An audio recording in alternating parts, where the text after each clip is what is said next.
TenZ was once the king of Valorant, but almost overnight, he went from the top of the world to rock bottom. It all comes down to this, 12 to 11, one team beckoning for greatness, and they're gonna flash in! No way! Heartbreak now for Sentinels! Oh, Dapper, it's your time to shine right about now. It's all on you, buddy, surrounded on all fronts. It's over! It's done with! Crew against all of our expectations, against all odds! Send Sentinels home! Nothing I watched with regards to his duelist play made me think that he's going to be a top tier duelist in the next year. It was definitely kind of hard, especially our team was not really playing that well either, so it just felt like everything was going wrong. His gameplay fell off. His fans turned on him. His life was a mess. But TenZ wanted to win again.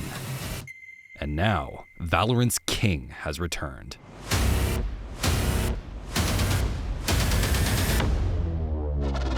First trip cleared, the dog went all the way around the pillar! TenZ does it again! Drop on him, and actually, it's going to be Heretics to draw first blood, but TenZ answers back, and perfectly so!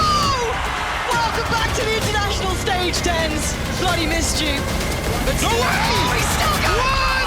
This man is out of this world! First one found, second one not there. It's over. Sen City, here to play, here to stay, and history has been made.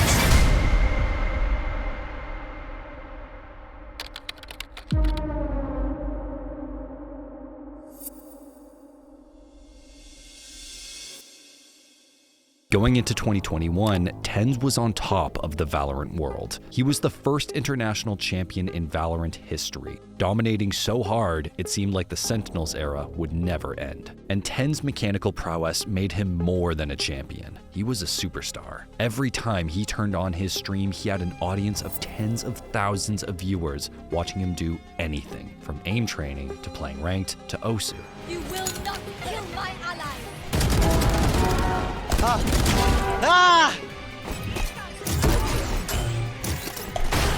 Oh my god! Sentinels! Alright, it couldn't have been closer.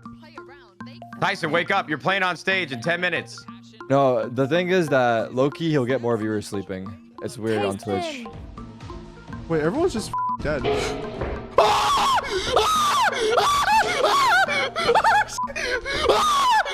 Oh my god! What we got was just TenZ being TenZ, the TenZ that we know. The AIM Labs loving TenZ, the very early in streaming Valorant TenZ. The TenZ that, to be honest, every time that we saw him on Jet, we expected something higher. And my first impression was, I think, the same as everyone else's whenever they would see an AIM Labs clip or just a Jet clip in general. This kid is going to be it. TenZ was the face of Valorant, but his throne was precarious. If Sentinels ever stopped winning, then he would shoulder a lot of the blame. And that's exactly what happened. And it all comes down to this, 12 to 11, one team beckoning for greatness, and they're gonna flash in! No way! No way! Destroys 3 through the smoke! Heartbreak now for Sentinels! Dapper, it's your time to shine right about now. It's all on you, buddy, surrounded on all fronts. It's over! It's done with! Crew against all of our expectations, against all odds! Send Sentinels home! 2021 ended in disaster. Sentinels bombed at champions as they shuffled TenZ onto different agents like Raze. He just couldn't reach the same level that he hit back in Reykjavik. I think what contributed to the most was just our inability to adapt at the time. I think the chamber meta really messed with us. I think we adapted to Astra pretty well, and we were one of the first teams to actually use Astra on a lot of the maps. And so that's a big reason why we won Iceland. But when Chamber came along, we were kind of stuck up in our old ways. We wanted just to run Jet stuff. Looking at it now, I do think that if we swapped maybe me on Chamber earlier, I think that we would have done a lot better, just because I do think that character was outstandingly broken and maybe more broken than Jet. TenZ struggles hadn't quite caught up to his personal brand. In fact, he was finding more success through his merchandise and brand collaborations than he was in the server. But the critics pointed to TenZ as Sentinel's key problem. Some called him out for his shallow agent pool and labeled him a choker, while others thought Shazam just needed some extra help from a proper coach. It wasn't exactly going to be something that Shaz could fix overnight, that the coaching staff could fix overnight. And that was already the first big demotivator for that downfall of that Sentinels roster. They need to come up with a quick answer, and that just simply wasn't going to happen with the fact that, you know, TenZ and really everyone else in the team wasn't as involved in the decision making, you know, catching up with everyone else, making sure that they really are, you know, with the meta. Everyone is playing some sort of meta agent. Sentinels simply were not doing that at this time. And, you know, that was just another point of maturity that TenZ needed to go through. I've been in this spot before as a player where I haven't been at my best or I haven't been playing my best. And it's really, really hard to get yourself back into that performance mindset where you are okay with being in a slump or you are okay with not being okay with your role. Of course, I'm sure he had a lot of support from his teammates and everything, but it takes an incredible amount of mental stamina for that. Sentinels tried to give TenZ more support, throwing extra coaching staff at the lineup, but it didn't help. Throughout 2022, Sentinels just kept losing. They went winless in Stage 2 of Challengers. Sentinels were so lost that they brought in Shroud for the LCQ, but it was more of a publicity stunt than anything else. The idea got pitched to me and the rest of the team, and they're like, hey, so we have this opportunity, we can play with Shroud. And I think for the most part, everyone was down. I was especially down because I think Shroud's like an amazing person, and also for a lot of the young CS players that grew up, including me, we watched Shroud streaming growing up. I guess maybe some of his personality rubs off of me, where I'm trying to stay chill constantly, not really reacting to stuff, and just being kind of cracked while on stream. So it was definitely an honor, and definitely one of my favorite teammates I've ever played with. He's really nice. Sentinels performed better than expected with Shroud, but still missed out on champions. And after failing to qualify for any international events in 2022, it was clear that something had to change. Sentinels dumped everyone except TenZ, teaming him up with world champions and superstars from North and South America. Some members of the community still questioned the new look Sentinels. It looked completely different from the team who won it all in Reykjavik, but many still believed in the only remaining piece of that squad, TenZ. I first met Tyson online spring 2022 because I trialed as the head coach spot in Sentinels while I was coaching Ghost around, I think it was March 2022. And I had a lot of fun with him. I could tell he was a player who really enjoyed the game, enjoyed having fun with the game. He was creative. He was open-minded, and it's been a joy to work with him. Despite blowing up the roster and rebuilding around their star player, Sentinels were still losing. And it's all down to Leo. What a miracle play, what a miracle performance, but Leo, he might just end it. Left down to the 1v1 second, he has to kill him and he won't do it. The hopes and dreams ended in a flash. NRG with so many tools at their disposal, artists trying to put them away. Second in this 1v3 turned into nothing. A statement made from NRG. They looked rough last week, but they're back on top. Pop flash play moving forwards, no one's covering it. Even everybody's blind, but it is half on the defuse. Lockdown being used, squeezing the players on the site. And look at this. Mazzino, he's found the perfect timing. Enemy remaining. Slam dunk. And it's all up to Dev. The IGL just has to wait his turn. Stunned up, no time, it is halved. But with so much to do, and just not enough weaponry. 13-4 to finalize it. What a performance on the final map here for Leviathan. 2023 was somehow worse than the previous year. Sentinels just couldn't maintain a stable roster, with players subbing in and out and their IGL retiring mid-season. But for TenZ in particular, 2023 was a nightmare. His fiancée was diagnosed with cancer, and he was sidelined due to illness and injury for part of the season. There was so much going on in his personal life that nobody would have blamed him if he decided to take a break from competing altogether. And amidst it all, some people thought that Sentinels were performing better without TenZ. How do you start to think about the way that TenZ fits into the squad, and is this actually a better roster in terms of agent compositions and things like that? What we've talked about has been a struggle for them so far. It's just so weird because it finally makes sense for Sentinels. And then the question is, do you want to continue with Marv? Do you go back to TenZ? How do you change around your roles? Do you have to shift things again? What does he want? Obviously, being someone like him where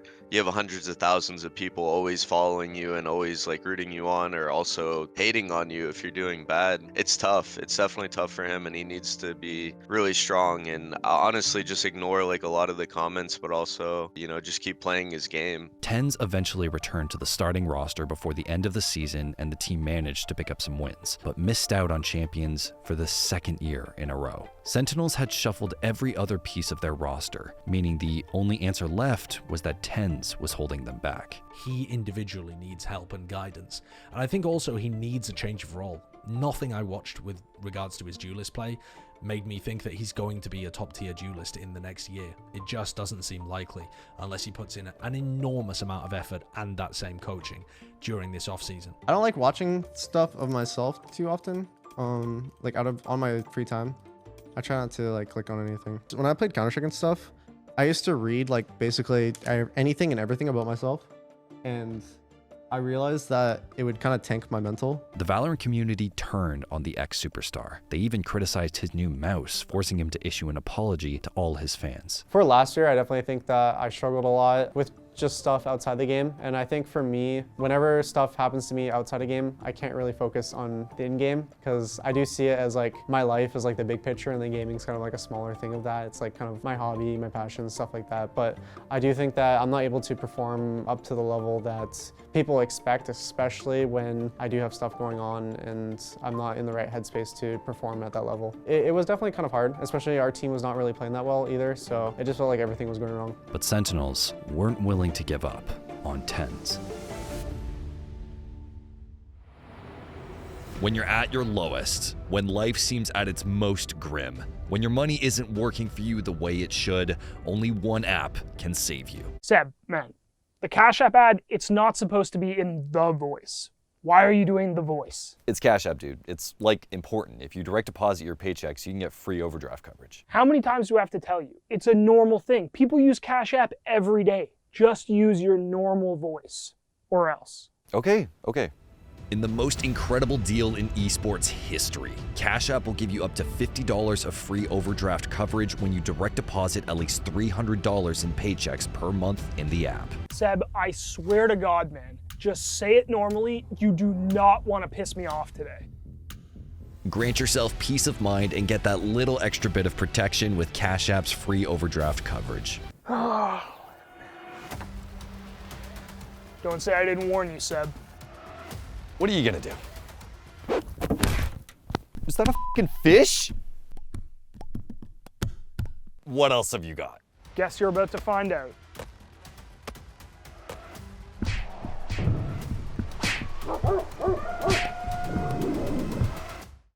During the offseason, Sentinels asked TenZ to make a big change. They wanted him to swap roles. I was a little bit iffy at the start.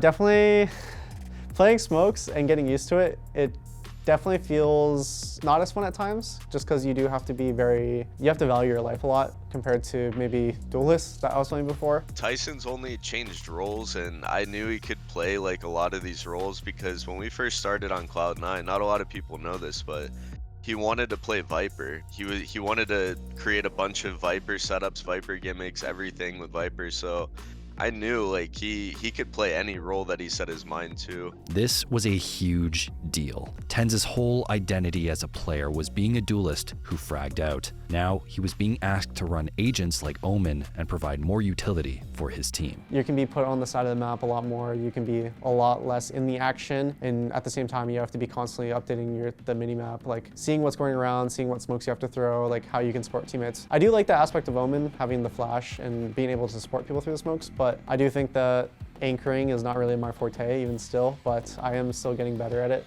day by day. 5v5 full HP attempt at the retake as double swing comes out here on ramp, but John Cutie gonna be able to find the first 2 kills. But yet Jake, Divine, all taken down. John Cutie on for the ace here in the pistol round. We're not gonna be finding value. John Cutie, what a fadeaway shot. Takes out the Vi. Oh, the snap from TenZ. Cleans up 2. I didn't even see him fire at Mon yet. The lob forward on the cage, the fragment down. Mind Freak, he dodges that, but TenZ will be the finisher. 13-6. Sentinels fly to South Korea, and they claim their first trophy in years. Sentinels took down top teams in the offseason with TenZ playing his new role, but their true test would come in the VCT season. And although they lost their opening match to the defending America's champions, TenZ and Sentinels wasted no time answering back. Now, Grainger could get picked from a variety of different angles. Oh my, what is that? One's in a punishable spot here. Yeah. What? Okay. Realize he's being threatened. He's picking out the plays. He's body blocking them. They're spamming them down. Flash, play, anti. Having a dodge and juke and play and rocket. Second. It's monstrous. And Sentinels are going to the plains. Sentinels ran the gauntlet, taking down each and every team in their group. 100 Thieves, Leviathan, G2, and MIBR all fell. Sentinels were in the playoffs, and they looked incredible. Every player on the team was stepping up to close out maps, but TenZ's play in his new supportive role is what really caught everyone's attention. He was fragging out and making aggressive plays, but also setting up his teammates and letting them take the spotlight. This is the renaissance of TenZ. This is you. Your Omen is now literally iconic. You can see that sign right there. TenZ, me go Omen, me smoke.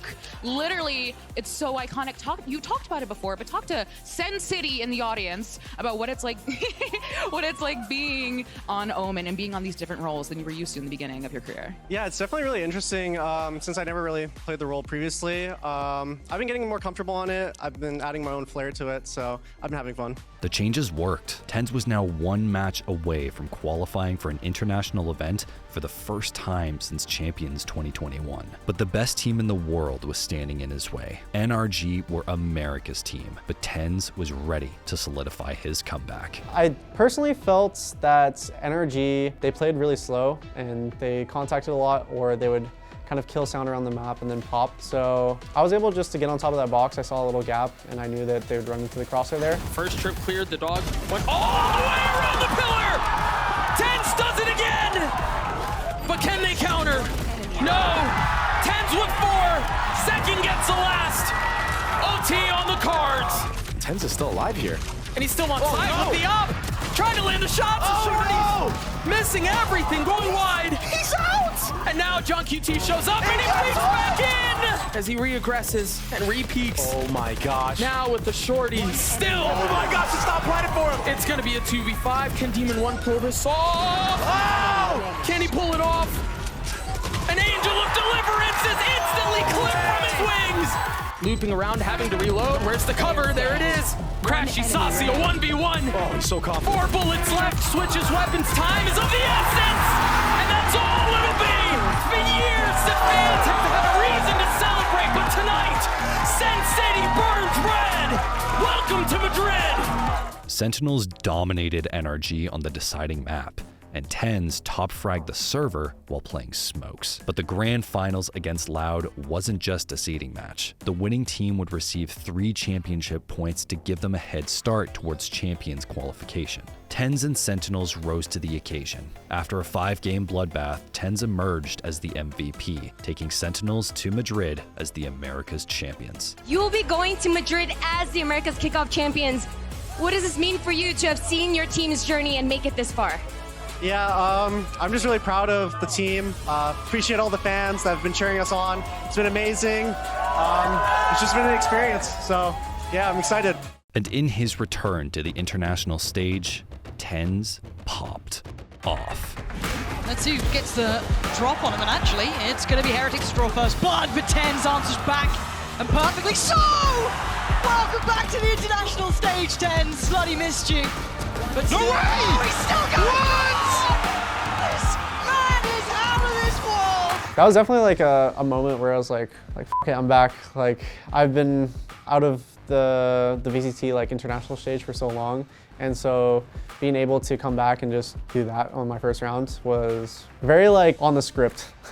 Sentinels took down Heretics and Carmine Corp, setting them up for a rematch against Loud. And 2 potentially to fall, 2 years and less together now, tapping it out, but there is no chance, there is no hope. Sentinels, inevitable. It was close, but once again, TenZ came out on top, putting Sentinels in the upper bracket finals. And even his opponents couldn't help but praise him. Being able to bounce back from where he was in the first year, like being on top of the world and being kind of like not making it to internationals to now like being super close to winning a Masters, it's something to admire for sure, because he never gave up, you know. So it's really admiration I have for him. But TenZ's next opponent ended the winning streak. Gen G started by embarrassing Sentinels on their best map. It wasn't even close, and the decider, Breeze, was a disaster. Sentinels got dismantled. Players from Gen G here ready to fight. Meteor the first to take it, and he won't stop. 3 kills already.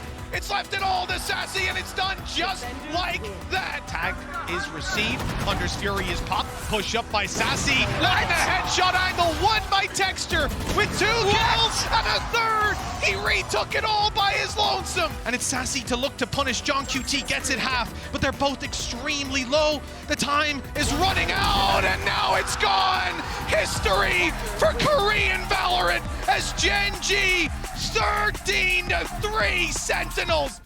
We didn't show up at all on that map. We weren't playing and talking, and our atmosphere wasn't okay, and it wasn't how it usually is. And there's stuff we can learn, and I can learn, and I could have done a lot better with to make sure that we didn't have that happen, and we went in with the right atmosphere, and then maybe we would have won split, maybe we would have lost it, and we could have given a better answer to what happened, but we had no chance. I definitely think against Gen G, the first time around, we just didn't play really well as a team. We were definitely kind of like mentally out of it for that day. Especially me individually, I felt like I was just completely out of the game that day. It was kind of a hard loss to take, but I mean, just as kickoff, like if we get knocked down, we can still get back up. If TenZ wanted to lift the trophy, he'd have to put that loss behind him, because waiting for him in the lower final was Paper Rex. PRX were a perennial top team, and they were coming in hot after a 2-0 victory over Loud, but they couldn't stop TenZ. Forsaken still fighting, still trying to do it. This is going to be on TenZ. You've got to see Sassy buy time. He's got to try and play this fight. Oh, he plays so well, and they have no idea about TenZ. Now it's his time to shine. 13, Sen, claim map 2.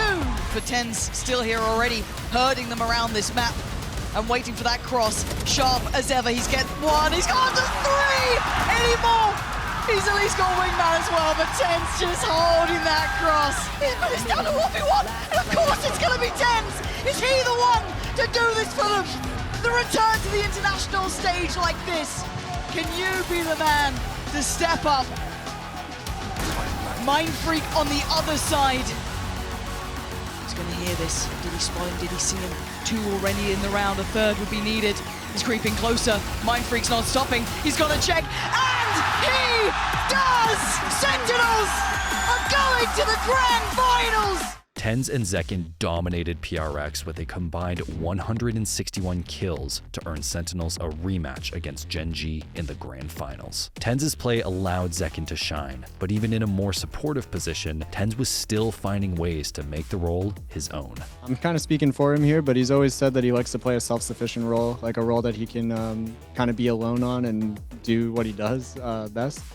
I would say as the game has progressed, Duelist has transitioned from like just one dude running around trying to kill everybody to a more standardized, like this is how you play, you need to go for these entries, you need to go for these peaks. Like he shines so much on Omen, it's a character that he's self-sufficient on.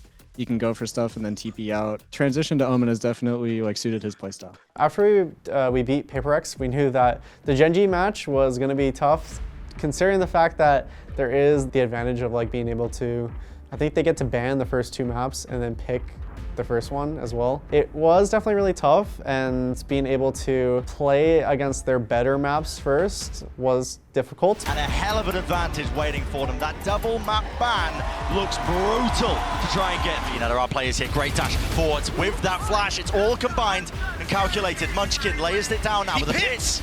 Dropping down in this position, he's already found Zeltis. Where's the follow-up? Where's the follow-through? It's not there. Grabbed and out, dash forward for Munchkin again. They weren't expecting it right from behind. It's the IGL Oasis, scared for his life. Too much to deal with in the Gen G. Lead the charge here in our grand finals of Madrid, taking map 1. Sentinels eked out a win in overtime on Bind to even up the series, but Gen G kept pulling ahead. They won Ascent, putting them on tournament point. Split was do or die for TenZ. I definitely think Split was very like high tension. It was definitely like really adrenaline pumping just because I think both teams were playing really well, us and Gen G. And I do think that the map was decided based on like the little things like the clutches we were able to make and the multi-kills we were able to get as well. So I think it was more of down to the micro plays rather than the macro. Playing it onto Heaven, Satchel forwards, cuts up the angle, flash repeat, no, not through main! Adjustment necessary, and second comes up with the goods and more! With 4 ripped away! Texture matters into his own hands. He's just blitzed his way onto the site now and out through the back of it. Neurofect, maybe some false information, but they are looking everywhere now. Smoke, drop down, Texture, sticking, half, denied! A chance now to extend that play in the series. To take it all the way to Icebox. A tap forces it out. The first low wave of the util. All the flashes flying through, and so do the bullets. Lakia, a lot to overcome, a lot to do, and it's just impossible. Map 5 is on the cards. TenZ and Sentinels pushed Gen G to a 5th and final map, heading into the decider with all the momentum. Icebox, a map Sentinels hadn't won all season, was TenZ's last shot at glory. TenZ still not going to be removed from this spot. He just sees it, head poking over bananas. Respect it, players all around him. Sassy, your turn to strike back if you can. While the iron is hot, and hot it is! They drop him! No entry into the site. That Sen wanted to defend. Here's Ekan! Matters into his own hands. Leading the charge with a dash, it just collides right into the collision of 410. There needs to be the adjustment, it's not there! An inevitability! Tarek, just say it. Tarek, just say it. Tarek, just say it. My God, we did it. Ranked to rookies at tier 1 He's so happy. to Stew. 1-man 2. First one found. Second one not there. It's over. Sen City. Here to play. Here to stay. GG. First one found. Let's go. Here to stay. Oh my God, holy shit! Oh my God, Jason's getting so f***ing happy. I feel like Gen G actually used up all their energy early on and kind of fell flat at the end. I mean, Jordan was standing up, like yelling on the stage, like stomping, jumping, stuff like that. It's like he was excited. Yeah, we were definitely just, we kind of like leveled up our energy, and that kind of ended up us even playing well on a map that we weren't even that comfortable on. Nearly 3 years since his first triumph in Iceland, TenZ was a champion once again. He fell from glory. He switched roles, all in pursuit of victory. I do think the Madrid trophy felt a lot more satisfying to win, just because Iceland, it did feel very easy, so to say. A lot easier than what Madrid felt. I think Madrid, it really felt like we actually had to like work for it. There was moments where like I felt like I struggled a bit, and I didn't really feel that with the other events. But also, I think the presence of the crowd at Madrid made a big difference. I think the stadium was all in red. I'm pretty sure I saw a lot of Sen fans. Honestly, it's just an amazing experience getting to do it with these guys here. Being able to lift it once again, and of course, a big shout out to the amazing audience here in Madrid, Spain. Appreciate all the fans of Sentinels, and thank you to my family. TenZ has reinvented himself. No one thought he'd find his past form again, but the reason he's found so much success playing in this new system with this new iteration of Sentinels is because he's made that role his own. He's now part of an elite group of players who have managed to win 2 international titles, and that experience is invaluable. What did you learn from the previous edition of the roster, from being on top to then falling down and having to do it all over again? And maybe have you given any of that advice to your teammates now that you have a trophy and you're coming back into that same situation? Mainly, you have to stay up to date with the meta. You have to make sure you adapt. I think that's one thing that we didn't do previously on Sentinels before, and we kind of fell behind because of that. So I think adapting, making sure we're up to date, and obviously not getting complacent, like making sure we're grinding the same amount that we did before the event even, and just keeping up the hard work. And regardless of where TenZ's journey takes him next, he will always be the first and true king of Valorant, the face of the game. I mean, I've thought about it before of like what I'd want to be like remembered as. Personally, I just want to be a good influence on people that want to like go pro in the future. I try to be like a good role model, because just as like other people that I saw growing up were good role models to me, I kind of want to be that back. So it's like kind of like paying it forward, I'd say.